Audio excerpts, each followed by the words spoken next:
Hello guys and welcome to my game show. How many times did Asuelu cheat on Kalani? We'll find out right after this commercial break.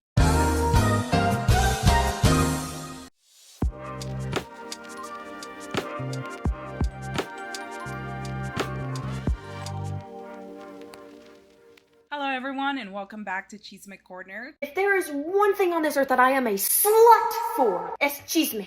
And no, chisme isn't cheese, that's queso, pendejo. Today we are going to do a recap of episode 8 of The Last Resort, One Last Secret. Just a quick little recap. Last week we were left off with seeing a lap dance from Asuelu, and Kelly and Molly got into a pretty heated fight, and we also learned why she's so distant with him.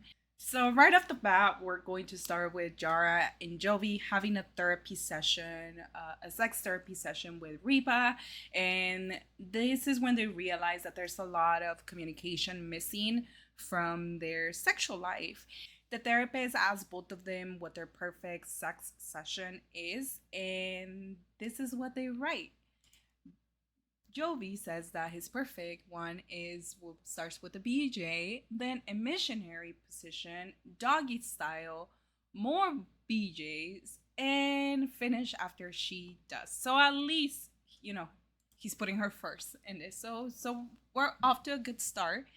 And Jara's first thing is that she would love to get a massage before they do anything, and for him to take his time and not rush through the whole thing. Slow down, baby. Good sex life equals good marriage. Now off to Kalani and Asuelu, where they are going to have a family therapy where Kalani's sister is going to be in it. We already know that Kalani's sister does not like Asuelu because she has shared a lot of the things that Asuelu has done to her. So she knows way too much, and this has led to her not liking him. The therapist also uses like a Jenga to use it as a metaphor of their relationship and how one little thing could just make it a ripple effect and everything just falls apart. Kalani opens up about how she's been telling all the times that Asuelu cheated on her to her sister, and how she's been holding all this in, not only Kalani but her sister too. Every time that I heard that Asuelu had cheated on my sister, just watching how much it hurt her was horrible for me. And the therapist asked her why she didn't share any of this with her other family members, and she says that it's because she was pregnant and he was coming to America, and she didn't want her family members or her friends to see Asuelu as a bad person because she was afraid that they weren't gonna like him. And this is also when we learned that it is pretty common in Samoa culture for men to cheat on their wives and just talk to other people. And Asuelu has had a very difficult time understanding the differences between when he was over there in Samoa and now that he's over here. And what do you guys like to guess how many times Asuelu cheated on Kalani? Answer A, B, C, or D.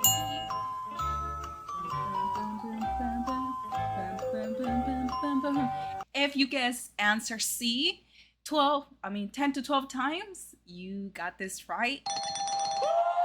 From here, we move on to Angela and Michael, because Angela was to treat Michael for their anniversary by modeling some swimsuits for him.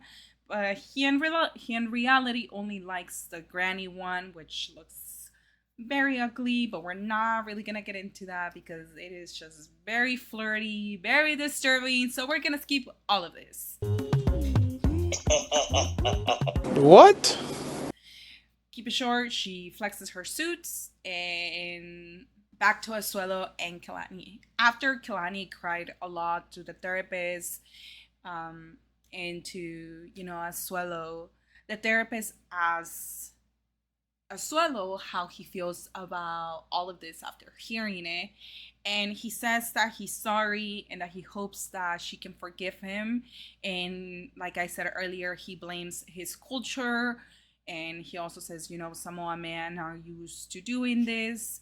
And Kalani is just, I guess, acknowledging his feelings over and over again, comforting him and just making him feel better about what's going on, and tells him that after all of this, and no matter what they end at the end of the day, that she's always going to have a place for him in her heart, because he is the father of her children.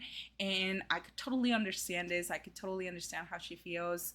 There is definitely a different type of connection with the parent, with the father of your kids, than there will be with just a boyfriend or someone that you have dated for a long time. So I totally understand. After he does all this crying, and he explained to us his feelings and just falls apart completely, Kalani's sister also brings up the fact that he always does things like this, where he messes up, he'll cheat on her, then he apologizes, makes a little bit of effort, and then cheats again, and just goes back in that cycle over and over again. And she's just afraid that this is not going to be the last time, and he's going to continue to do that. But this is the first time that he's witnessing Kalani slipped from his hands. She's honestly leaving him little by little, especially when there's another guy in the picture. The therapist also does think that there's some type of sexual addiction to what Asuelo's going through. And we'll see what he chooses to do with this, if he actually makes an effort, and if he doesn't cheat on Kalani again. Returning to Angela and Michael, it is their anniversary, so she gets pretty dressed up. She goes outside and starts doing a little quick dance for him. She also requests for a dick pic, because we all know Angela. And Michael also returns the dance. These two remind me of like two little birds doing like mini dances with each other to see if like they're actually gonna win each other's hearts.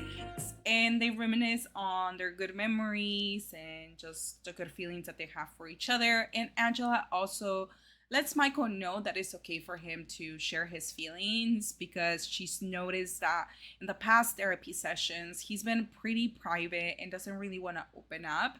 But there's a reason why they are taking this resort and, going through the therapy sessions. This therapy is helping me and Michael, because I know it's hard being long distance. That is our main problem. And it's showing us new techniques, new ways not to get boring, because we're still going to have to wait a little longer. Shortly after the session, Angela does get a little cold, so she goes back inside, and Michael does state that he is feeling a little bit better about the relationship and about himself in general. And it's kind of hard to question if he's really being honest or not, because it is through a screen and you can only tell so much from this.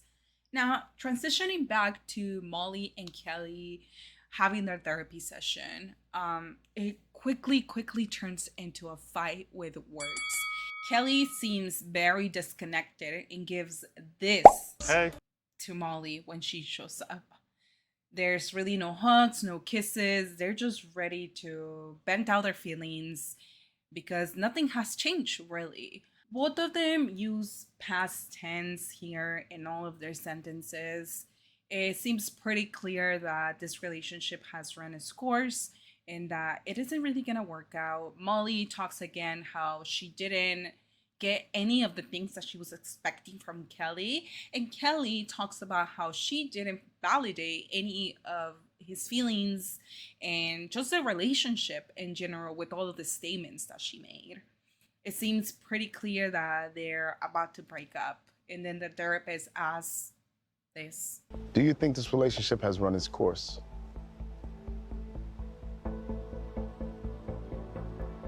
I do. And we finally get the answer that we needed, that this relationship is over. Now we move on to Big Ed and Liz, and they go on a date that is pretty much centered around what Liz likes and she enjoys, because Ed confesses that he is very, very afraid of bugs, sharks, crocodiles, and other things. He also has to pet the shark. You can tell right here when he's petting him that he's so scared. Like, he wants to shake. He doesn't even want to touch him. Well, once the date is over, they both go to the side to just talk to each other. And Ed is like, you probably wanted to push me into the water. And she tells him, No, I wasn't. I know, I'm kidding. I've been happier the last couple days. I see a lot of progress between us, but we're halfway through. Sorry, I'm being selfish. I just still want more. also shares with her that he wants to be completely honest with her and just reassure her that his commitment is there. So he chooses to tell her about the strip club night that he's gonna have with the boys, that the boys asked him not to tell Liz. But just look at her body gestures once she hears this. She is definitely not happy. She looks very upset. And at first, I thought that she was upset at Ed. But as she keeps talking, you can tell that she's more upset at the fact that the guys asked Ed not to tell her. And not only that, but now she also feels like she has to share that information with the girls now. Which, yes, girl power. She does have to tell them, you know. Jovi knows that he's not supposed to be going to strip clubs, but he's still gonna go. And Asuelu is not having the best time with his partner, so maybe he shouldn't be showing up at a strip club. And still, she does tell Ed that she's very, very happy at the progress that they are making as a couple. And I'm pretty surprised because at the beginning of this season, I did not think that Ed and Liz were going to make it through. And now I'm starting to feel like they are. So I guess I'm kind of rooting for them at this point. Are we really working on our right now? You earned my trust. Now we move on to Kelly and Molly. And this is where we just get... Molly says that this relationship has run its course. Do you agree?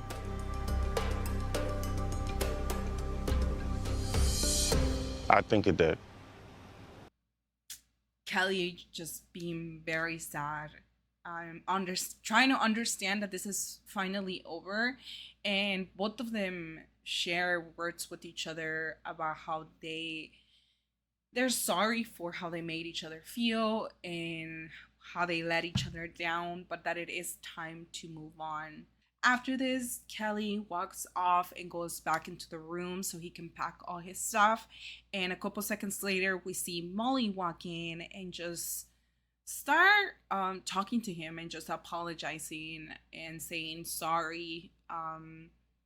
This part kind of make me tear up a little bit when they have their last walk, as Kelly puts it, because he does say that.